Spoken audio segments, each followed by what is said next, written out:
ఇవాళ మురుకుల రెసిపీ అయితే చూసేద్దాం. ముందుగా బియ్యం పిండిలోకి తగినంత కారము, ఉప్పు, జీలకర్ర, వాము, ఇంకా గోరువెచ్చని నెయ్యి వేసుకొని పుట్నాల పొడి కూడా వేసుకోవాలి. పుట్నాలు డైరెక్ట్గా మిక్సీకి వేసుకోవాలి. చాలామంది శనగపిండి వేస్తారు. శనగపిండి కన్నా ఇలా పుట్నాలు మిక్సీకి వేసుకుంటే చాలా టేస్టీగా వస్తాయి.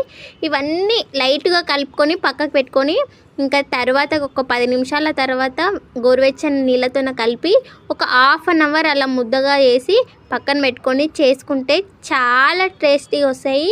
ఒక్కొక్కటి సపరేట్గా వేసి ఆయిల్లో వేసుకుంటే ఇంకా టేస్టీగా వస్తాయి. ఒకటేసారి డైరెక్ట్ ఆయిల్లో వేసేదానికన్నా సపరేట్గా వేసుకుంటే చాలా అంటే చాలా టేస్టీగా వస్తాయి.